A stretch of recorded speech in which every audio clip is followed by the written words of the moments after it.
네, 오늘은 성막과 막 그리고 덮개들, 성막과 막 그리고 덮개들이라는 제목으로 말씀을 전하도록 하겠습니다. 본문을 읽어봤지만 쉽게 들어오지 않는 그런 말씀입니다. 그렇지 않나요? 저는 모르겠더라고요. 정말 잘 안 읽혀요. 어렵고 이거 뭐 어떻게 그림을 그려야 되나. 그래서 이것을 정말 열심히 연구하신 분들이 그림을 잘 그려놓은 것들이 있죠. 그걸 보시고 본문을 보시면 굉장히 쉽습니다. 이해가 돼요. 그래서 제가 성막을 지금 하고 있을 때는 이 그림을 넣어드리고 있죠. 자, 이 그림 보시면 위에가 성막 밖에서 본 그림이에요. 조금 위쪽에서 본 거죠. 덮개들이 이렇게 4개가 있죠. 하지만 이것은 보기 쉽게 이렇게 4개를 보이게끔 만드는 거지, 원래는 다 그 위에 포개져 있기 때문에 제일 위에 거밖에 안 보여요. 그래서 감안하시고 보시면 돼요. 자, 이렇게 옆으로 그냥 펼쳐 놓은 거예요. 보이게끔. 그리고 밑에는 이 성막, 성소의 내부, 지성소까지 보이죠? 네, 이렇게 좀 화려하고 아름다운 모습이 되어 있습니다. 다 금붙이죠? 네, 금으로 입혀 놓은 것들이죠. 그래서 아주 화려합니다. 자, 이러한 그림을 기억을 하시고 좀 말씀을 보도록 하겠습니다. 1절을 보시면요, 너는 성막을 만들되 가늘게 꼰 배실과 청색과 자색과 홍색실로 그룹을 정교하게 수놓은 10폭의 휘장을 만들지니 라고 합니다. 자, 이 지금 1절의 천은 어떤 천인가? 위쪽의 그림에 보시면 제일 앞에 덮여 있는 조금 화려해 보이는 그런 천이 있죠. 이거를 얘기를 하는 거예요. 첫 번째 천. 네. 내부 천장 휘장은 정교하게 수놓은 10폭의 하얀 휘장으로 구성되어 있습니다. 그런데 이 휘장은 5장씩 2세트로 연결되어 있어요. 그러니까 그렇게 크긴 큰데 이 5장씩 다 5장씩 한쪽, 또 5장이 이쪽에 해서 연결이 되어 있는 거예요. 지금은 이 그림에서는 그렇게 안 보이겠지만 다 연결되어 있습니다. 그리고 전체 길이가 12.6m, 그리고 폭은 18m 정도 됩니다. 그러니까 보세요. 이 그림에서 어떻게 설명해야 되지? 12m는 이쪽 지성소 방향으로 쭉 들어가는 게 12m고, 이쪽 땅에서 저쪽 땅으로 이렇게 가로로 덮이는 데가 있죠. 거기 이제 18m입니다. 꽤 길죠. 하나님께서는 내부 천장을 구성하는 휘장을 가리켜서 성막이라고 지금 말씀하고 계시는 것을 우리는 보게 돼요. 성막. 우리가 흔히 성막하면 전체를 얘기를 하는 것 같잖아요. 전체, 성막 전체. 그런데 그것도 성막이지만 여기서 이 휘장 자체를 성막이다라고 해요. 천장에 있는 휘장을. 이것은 휘장 자체가 성육신하신 그리스도를 예표하고 있음을 가르쳐주고 있어요. 깨끗한 휘장은 그리스도의 인성과 신성을 예표하고 있었기 때문에 제사장들이 하나님 앞에 나아가서 섬길 때 이 휘장의 재료를 가지고 만든 옷으로 입고 하나님께 나갑니다. 제사장들의 옷은 뭘로 만든다고요? 이 휘장, 이 성막천으로 만들었다는 거예요. 그리고 대제사장 아론이 대속죄의 일에 하나님 앞에 나아갈 때도, 즉 지성소에 나아갈 때도 이 천의 재료를 가지고 이 휘장의 재료, 이 천을 가지고 옷을 만들어서 나아갔어요.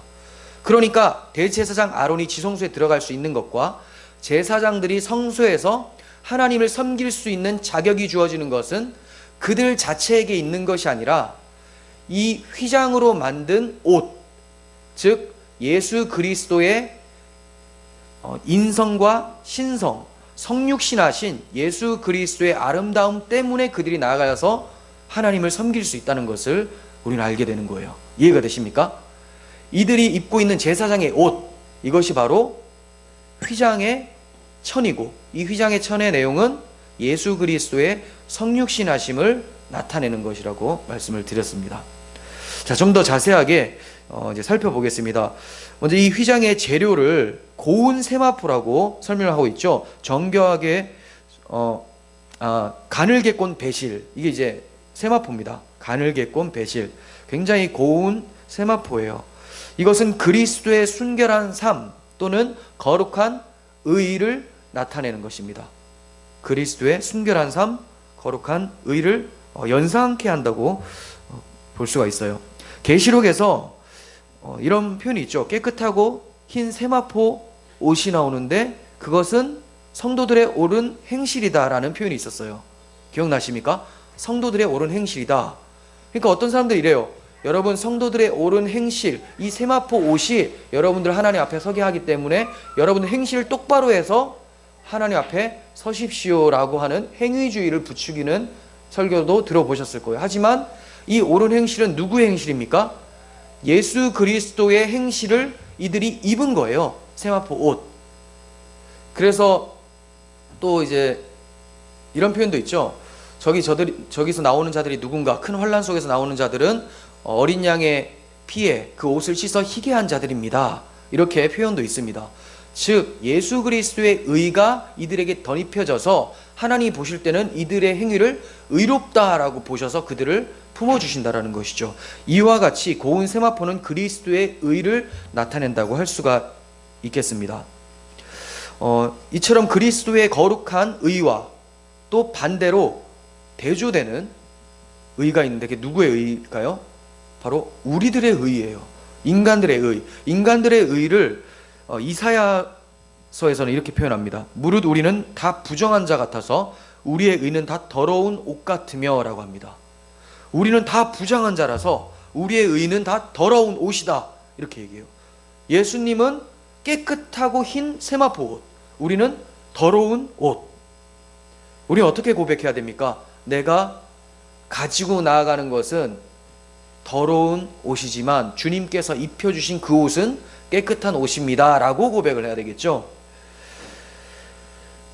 성도들은 그리스도의 세마포만을 자랑할 수 있어야 합니다. 그리고 그리스도께서 우리 안에서 일하시도록 우리의 자리를 내어드림으로써 그리스도의 의로움이 나타나는 삶이 되어져야 되는 거예요.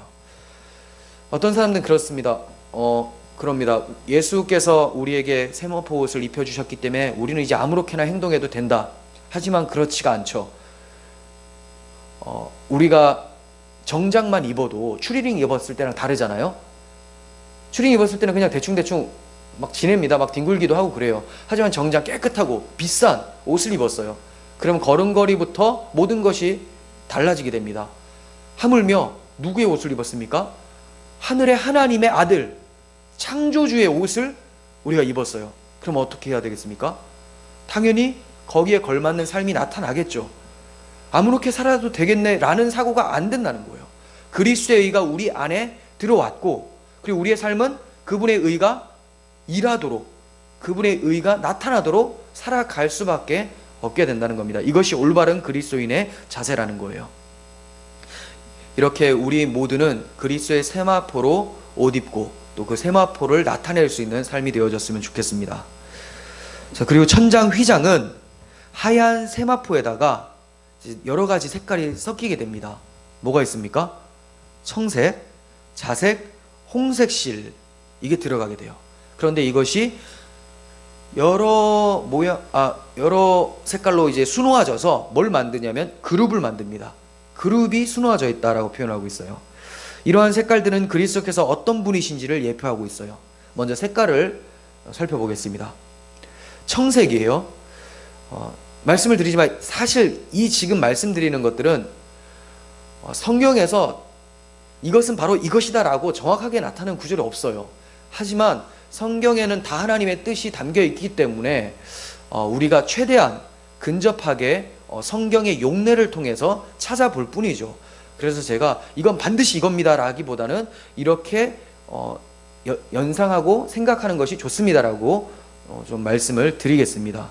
그러니까 다소 제가 좀 소극적으로 얘기할 수도 있습니다. 왜냐하면 이거 워낙 알레고리적입니다. 비유적이고 풍유적인 해석이에요. 좀 보겠습니다. 청색하면 떠오르는 색깔이 떠오르는 게 뭡니까? 청색, 푸른색, 파란색, 하늘이겠죠. 하늘. 바다라고 하면 또 이제 그러니까 이게 알레고리라는 거예요. 바다라고 하면 또 바다로 되는데 근데 성경에서 주로 이제 하늘, 청명하고 이런 것들은 이제 하늘을 얘기를 하고 있어요. 파란색은 모세와 이스라엘의 존귀한 자들이 시내산 위에서 하나님을 뵙죠. 그때 표현이 어떠냐면 이스라엘의 하나님을 보니 그의 발 아래는 청옥을 편듯하고 하늘같이 청명하더라라고 얼마 전에 24장에 이러한 표현이 있습니다. 그리고 나서 청색실이 나오는 거죠. 이처럼 성막에서 위를 쳐다보면 뭐가 보입니까? 천장 위에 하늘을 연상케 하는 청색실이 수놓아져 있는 거예요. 우리는 흰색 바탕에 수놓은 청색을 통해서 이 세상에 순결한 하나님의 의를 나타내며 사셨던 주님이 바로 하늘에서 오신 그리스도시라는 것을 생각하게 됩니다. 그렇죠? 하얀 세마포가 성육신하신 그리스도의 의라고 했죠. 그런데 하늘 색깔이 있어요. 청색. 이분이 바로 하늘에서 오신 그리스도다라는 것을 생각하게 됩니다. 예수님은 밤에 자신을 찾아온 니고데모에게 자신을 가리켜서 하늘에서 내려온 인자라고 말씀하십니다. 내가 하늘에서 내려왔다. 예수님은 참 인간이셨어요. 하지만 이 세상이 자신의 본향이 아니라 하늘이심을 한순간도 잊지 않으시고 하늘 중심으로 사셨습니다. 하늘의 가치를 따라 사셨어요. 이 세상은 주님에게 머리 둘 곳 없을 정도로 불편한 곳이 없습니다. 이것은 주님께서 오직 하늘에서 오신 분, 하늘에 속한 분이심을 잘 나타내고 있는 표현이죠. 그러니까 세상이 주님께 평안함이나 위로를 줄 수가 없었다는 거예요. 주님의 위로와 주님의 안식은 오직 하늘로부터 온다는 것을 나타냅니다. 두 번째는 자주색실이에요. 자주색실. 자주색은 왕권을 상징을 합니다. 이거 예전에 성막할 때 다 잠깐 말씀을 드렸습니다. 왕권. 이것도 용례가 있습니다. 예수님께서 십자가 위에 달리셨을 때 군인들이 억지로 옷을 입혀요. 근데 그 옷 색깔이 자주색이죠.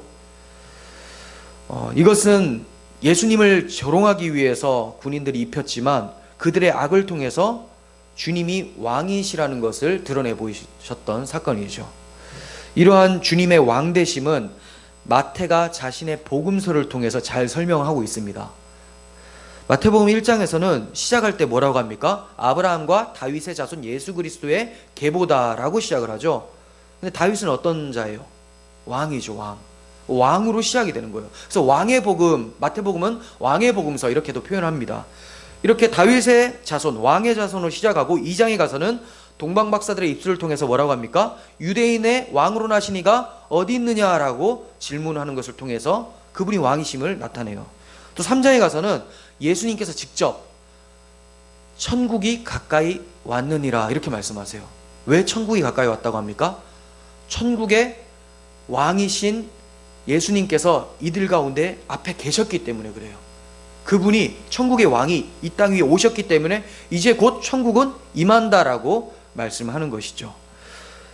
그리고 5장부터 시작되는 산상수훈이 있죠. 산상수훈이 어떻게 시작됩니까? 예수께서 무리를 보시고 산에 올라가 앉으시고 입을 열어 가르치시되 이렇게 얘기해요. 산에 올라가서 앉으시고 입을 열어 가르치신다. 마치 시내산에서 강림하셔서 하나님의 율법을 주는 것 같은, 하나님께서 율법을 주는 것 같은 모습이 산상수훈의 연출이 되죠. 하늘의 왕께서 보좌에 앉으셔서 하나님 나라의 법을 선포하시는 모습을 산상수훈을 통해서 마태가 나타내고 있는 거예요. 그리고 마태는 주님께서 십자가에서 죽으실 때도 머리 위에 편말이 있었어요. 유대인의 왕, 예수 이렇게 편말을 굳이 기록을 합니다. 이것은 예수님께서 하나님께서 보내신 왕이시다라는 것을 나타내고 있는 것이죠. 이렇게 자주색은 그리스도의 왕되심을 나타내는 색으로 볼 수가 있습니다. 세 번째, 홍색입니다. 엄밀하게 말하면 네 번째죠. 첫 번째 실은 세마포니까 흰색 실. 이제 네 번째 홍색실. 홍색은 붉은색이죠. 그리스도의 고난과 보혈을 의미하는 색입니다. 붉은색 하면 당연히 피가 떠오르겠죠. 출애굽 어린 양의 피가 떠오릅니다. 그리고 가나안 입성 시 라합의 집에 정탐꾼을 숨겨줬었던 라합의 집에 붉은 줄을 달아놓은 것을 우리는 또 생각하게 됩니다. 이와 같이 그리스도의 고난과 보혈로 인해서 죄인은 의롭다함을 받아서 하나님의 심판을 면하게 된다는 것을 홍색, 붉은색을 통해서 알게 되는 거예요. 그러니까 천장을 바라봤을 때 흰색, 청색, 자색, 홍색의 실들이 수놓아져 있는 것을 통해서 우리는 뭘 보게 됩니까?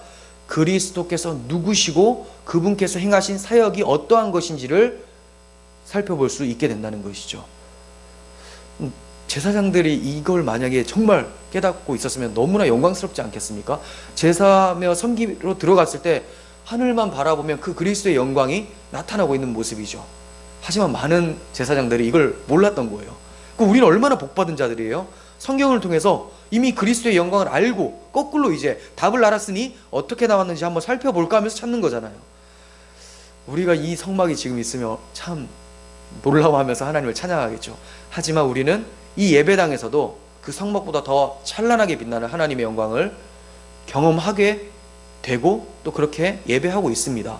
그러므로 우리가 예배할 때마다 감격 속에서 감사와 찬양을 올리는 거 아니겠습니까? 이러한 그리스도의 영광이 우리에게 날마다 또 예배 순간순간마다 비춰지기를 간절히 소원합니다. 여러 가지 색깔의 실은 그룹을 수놓았습니다. 그룹을 만들었어요. 그러므로 제사장들이 성소에 들어가서 섬길 때 위를 쳐다보면 청색, 자색, 홍색, 흰색 실도 보였지만 그것을 통해서 뭘 보게 됩니까? 그룹들을 보게 되죠. 그룹들이 자기 머리 위에서 날개를 펴고 자신들을 덮고 있는 모습을 보게 됩니다. 이것은 그룹이 하나님의 영광 앞에서 찬양하는 모습이기도 하지만 동시에 하나님의 자녀들을 날개로 보호하고 있음을 나타낸다고 할 수가 있어요. 그래서 성경에 이런 표현들이 많이 있죠. 주의 날개 그늘 아래 피하리이다 라는 표현들이 참 많이 나옵니다. 이와 같이 하나님께 나온 모든 자들은 그들의 영혼이 그 날개 아래서 보호함을 받고 쉬게 된다는 것을 우리는 또 알게 됩니다. 이 휘장들은 성소의 내부 천정을 형성하고 있었기 때문에 제사장의 가족들만 볼 수가 있었어요. 그렇죠. 성소에 들어갈 수 있는 사람은 제사장뿐이니까. 그리고 제사장의 가족들만 거기서 먹을 수가 있었던 것이죠. 즉 하나님께서 허락하심으로 나아오게 된 자들만이 하늘에서 내려오셔서 하나님의 의를 만족시키신 왕이시며 대속주이신 그리스도를 경험할 수 있게 된다는 거예요. 하나님께서 불러주신 자들. 바리새인과 서기관들 그리고 일반적인 대중들은 그리스도의 아름다움을 그 영광스러움을 보지 못했습니다. 하지만 가난한 심령으로 주님께 나온 은혜 입은 죄인들은 어땠습니까? 우리가 그의 영광을 보니 아버지의 독생자의 영광이요 은혜와 진리가 충만하더라 이렇게 고백을 하게 된다는 거죠. 사도 요한처럼. 오늘날도 마찬가지예요. 그리스도는 여전히 많은 사람들에게 비난받고 경멸과 거절의 대상입니다. 듣기 싫어합니다. 중생치 못한 사람들은 주님의 탁월하심이 무엇인지 분별할 수 있는 능력이 없어요. 기껏해야 할 수 있는 최고의 말이 뭡니까? 선한 선생이시여 라고 부자 청년과 같은 정도의 말밖에 못합니다. 그들이 볼 때는 그냥 선한 선생인 거예요. 자유주의 신학자들도 그렇게 보죠. 선한 선생인 거예요. 그냥 독립투사입니다. 그들에게는. 하지만 거룩한 제사장인 교회에게는 뭐가 보입니까? 교회가 제사장이라고 했죠. 그러니까 다 성소 안에서 그리스도의 영광을 보는 자들이라는 거예요. 올바른 그리스도인들은 그리스도의 영광이 어떠한지, 세상이 줄 수 없는 영광이며 세상이 흉내낼 수도 없는 아름다움이라는 것을 다 알고 있습니다. 그래서 우리가 그 영광과 그 아름다움을 경험하기 위해서 주일에 나오는 거잖아요.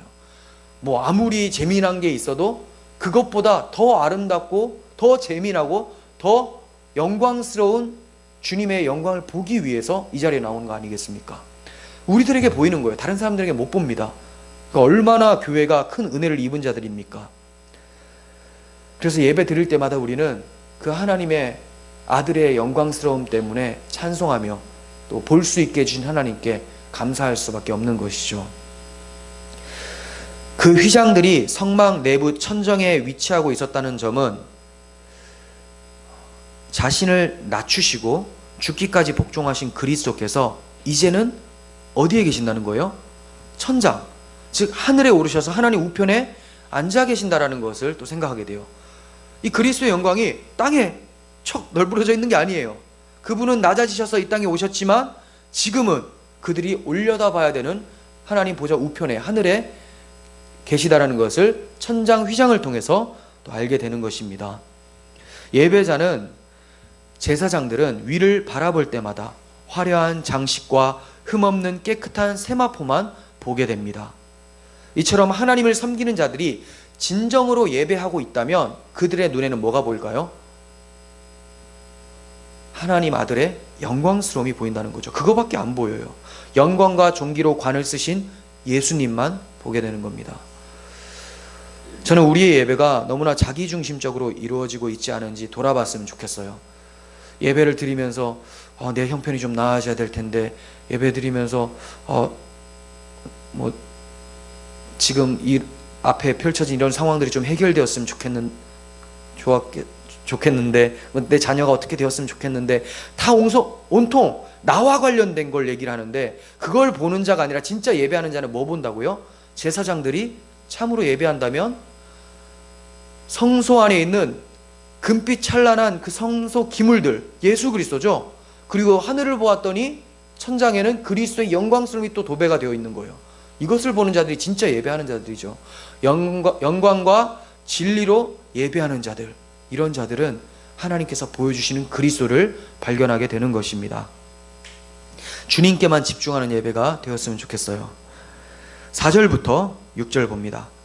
그 휘장을 이을 끝포가에 청색고리를 만들고, 청색고리입니다.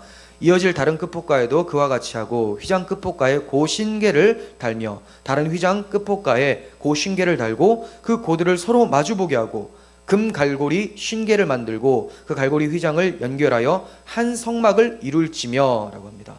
그러니까 이 성막이 여러 장이 있었잖아요. 총 10장, 5장씩 두 세트로 되어 있습니다. 이것을 다 이어주는 역할이 청색고리와 금고리죠. 청색고와 금고리예요. 금고리. 그런데 이 청색고리와 금갈고리는 부수적인 도구들이죠. 잘 안 보입니다. 그거는 드러지는 것도 아니고, 이게 핵심은 아니에요. 핵심은 성막이죠. 휘장이에요. 그래서 우리는 이걸 아무렇지 않게 넘겨버릴 수 있습니다. 하지만 굉장히 중요한 기능을 하고 있어요. 제가 이것이 무엇이다라고 정확하게 말씀을 드릴 수는 잘 없어요. 하지만 굉장히 중요한 건 맞습니다. 왜냐하면 이것들이 없으면 위에 휘장들이 다 하나로 안 되죠. 흩어져요. 찢어진 상태로 있는 거예요. 그럼 뭘 못 봅니까? 그리스도의 영광스러움을 발견을 못 하겠죠. 그래서 제가 정확하게는 뭔지 모르겠지만 이게 무슨 역할일까? 이렇게 그리스도의 영광을 드러내는, 이어주는 역할은 뭘까라고 생각을 해봤는데, 그리스도의 신분과 사역을 드러내기 위해서 하나님께서 이끄신 구속사적 사건들이라고도 생각이 되고, 또는 성령께서 이 진리들을 연결시켜서 그리스도의 영광스러움을 드러내시는 것이라고도 생각이 됩니다. 그러니까 이게 딱 뭐다라기보다는 하나님께서 이것들을 다 연결해서 결국 그리스도의 영광을 보게 하신다. 성경 내용처럼 이렇게 보여져요. 어쨌든 그것이 무엇이든 간에 하나님께서는 당신의 아들을 우리에게 계시하기 위해서 모든 계시를 하나로 연결해 오셨음을 우리는 감사하고 찬양할 따름이죠. 이거 연결 안 됐으면 우리가 보겠습니까? 성경 66권이 아니라 한 개 빠져요. 그럼 이게 완성이 안 됩니다. 그리스도의 영광이 정확하게 안 나타나요. 이와 같이 하나님의 계시의 역사라고 생각이 되어집니다. 7절 봅니다.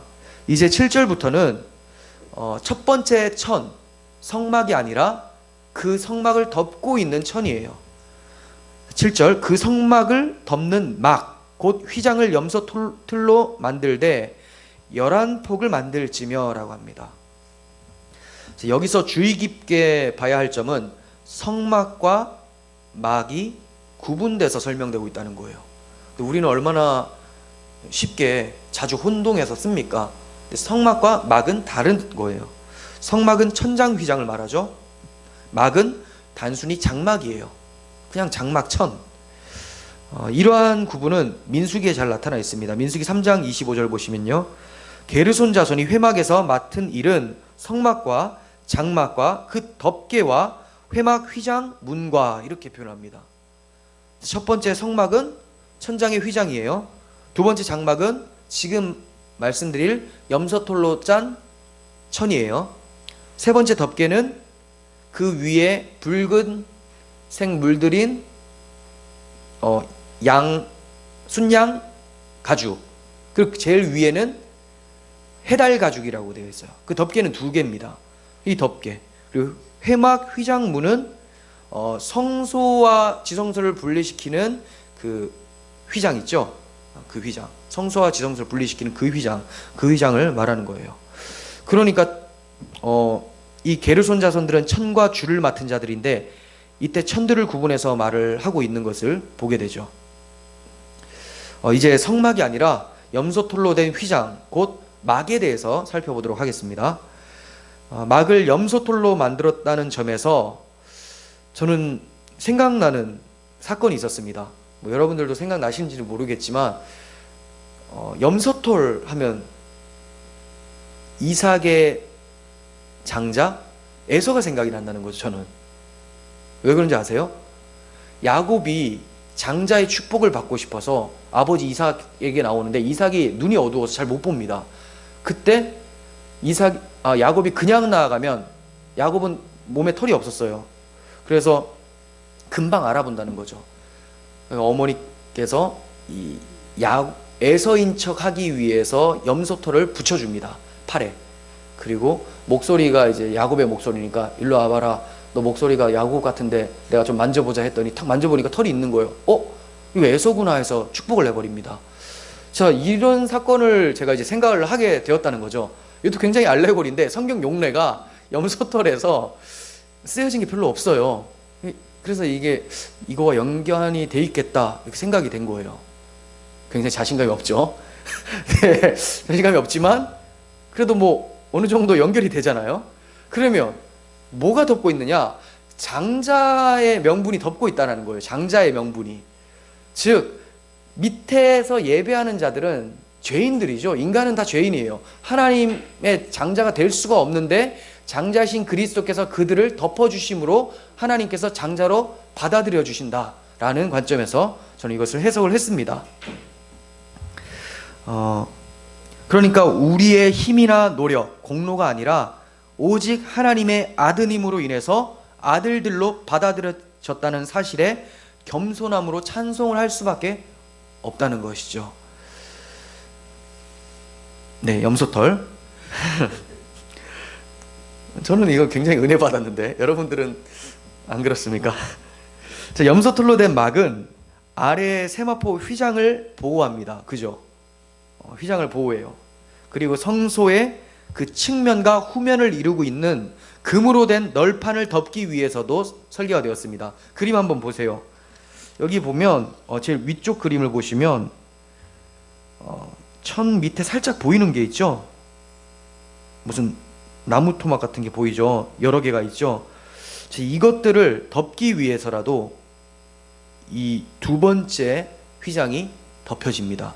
왜냐하면 첫 번째 휘장인 세마포 성막은 이 금 기둥들이 다 덮이지를 않습니다.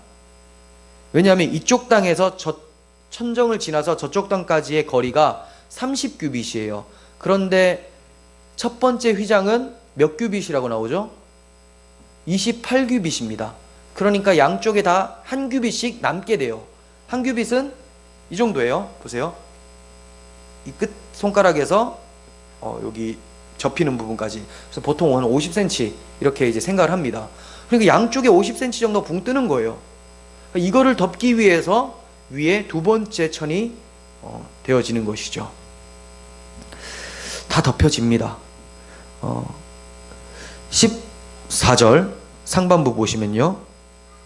이제 이 두 번째가 아니라 세 번째 덮개가 나옵니다.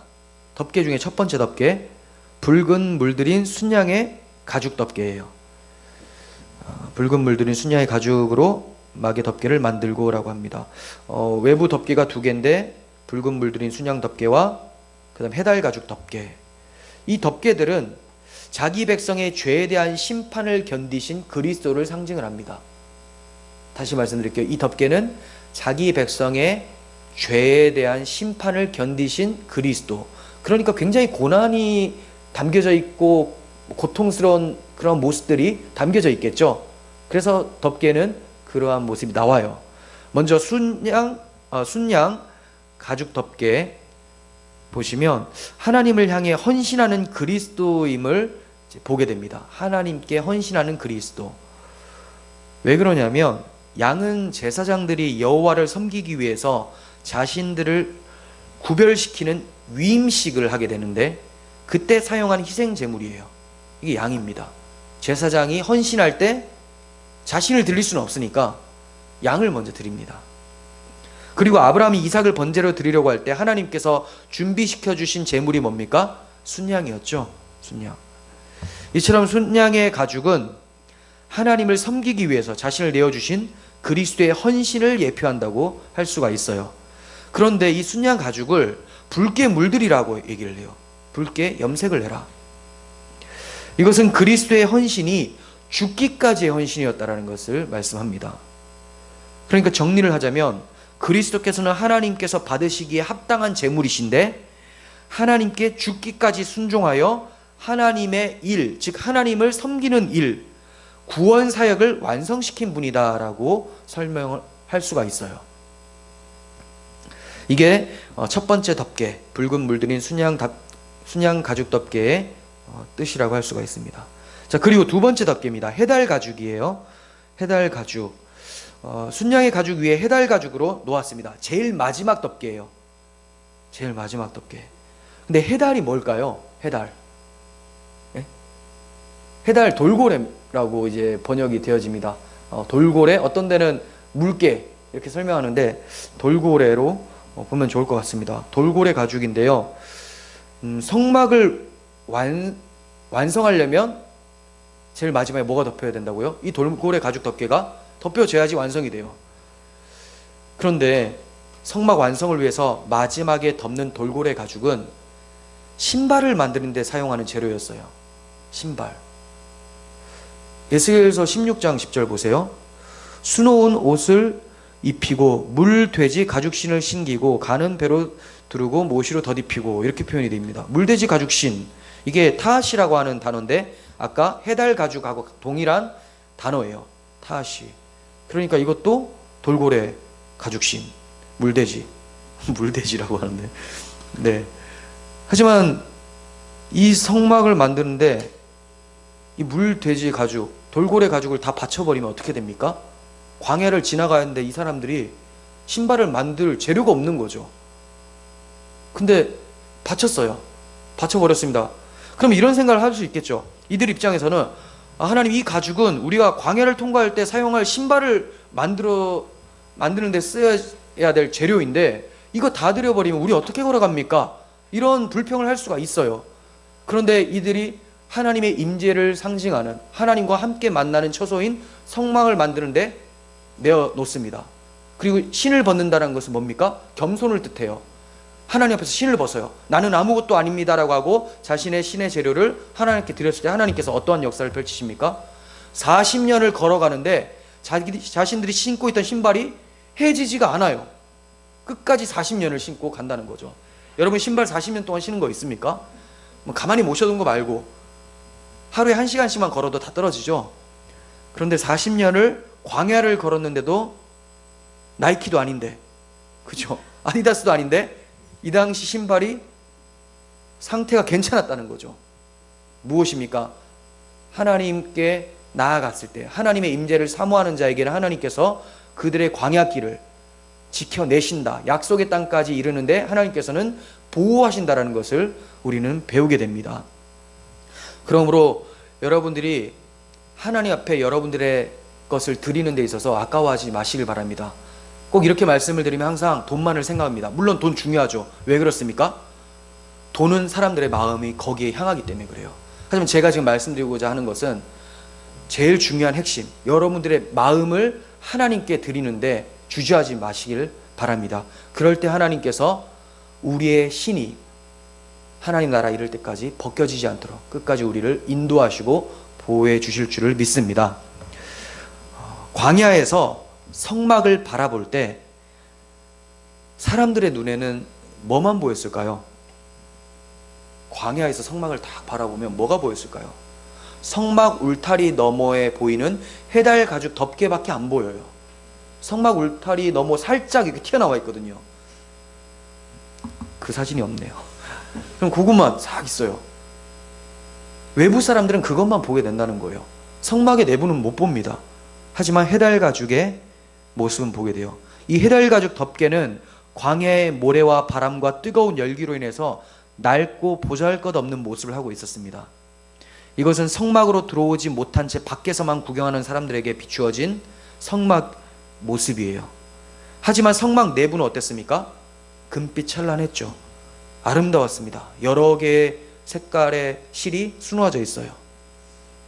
이처럼 해달 가죽 덮개는 예수님께서 구유에서 나시고 업신여김을 받는 나사렛에서 자라시고 몫으로서 힘드신 일을 하신 볼품없는 예수님의 모습을 예표하고 있었던 것으로 볼 수가 있습니다. 이사야서 52장 14절에 이렇게 얘기해요. 전에는 그의 모양이 타인보다 상하였고 그 모습이 사람들보다 상하였으므로 많은 사람이 그에 대하여 놀랐거니와. 해달 가죽의 모습이 이래요. 저게 뭐야? 저게 하나님이 거한다는 성전이야? 아이고 참 웃기다. 이렇게 얘기를 해요. 성막 돌고래 가지고 막 흙 다 묻어가지고 다 찢어져 있고 막. 예수님이 그렇게 보인다는 거예요. 이사야 53장 2절 봅니다. 그는 주 앞에서 자라나기를 연한 순 같고 마른 땅에서 나온 뿌리 같아서 고운 모양도 없고 풍채도 없은즉 우리가 보기에 흠모할 만한 아름다운 것이 없도다. 네. 그냥 세상 사람들의 눈에 볼 때는 예수님은 실패자, 패배자 같은 모습이라는 거죠. 하지만 자신을 내려놓고 예수님께 나온 사람들은 더 이상 예수님의 겉모습을 보는 게 아닙니다. 보고 싶어도 볼 수가 없어요. 안 보여요. 이미 예수께로 나왔기 때문에. 성막 안으로 들어와 버린 사람은 해달 가죽을 못 봅니다. 이와 같이 그리스도께 나와서 그 내부의 영광스러움을 본 사람들은 예수님의 초라함이 눈에 안 들어와요. 그냥 우리의 왕이시며 하나님의 아들이시다라고 고백을 하게 되는 것이죠. 이렇게 그리스도 안에서 하나님과 교제를 나누게 되는 사람들을 가리켜서 그리스도인이라고 하죠. 그리스도인. 이제 이 그리스도인들은 그리스도와 동일한 외형의 모습으로 세상에 비추어지게 됩니다. 이해가 되세요? 예수님이 세상에 어떻게 비춰진다고요? 해달 가죽처럼 볼품없이 보여져요. 그런데 그리스도인들은 어디에 들어가 있습니까?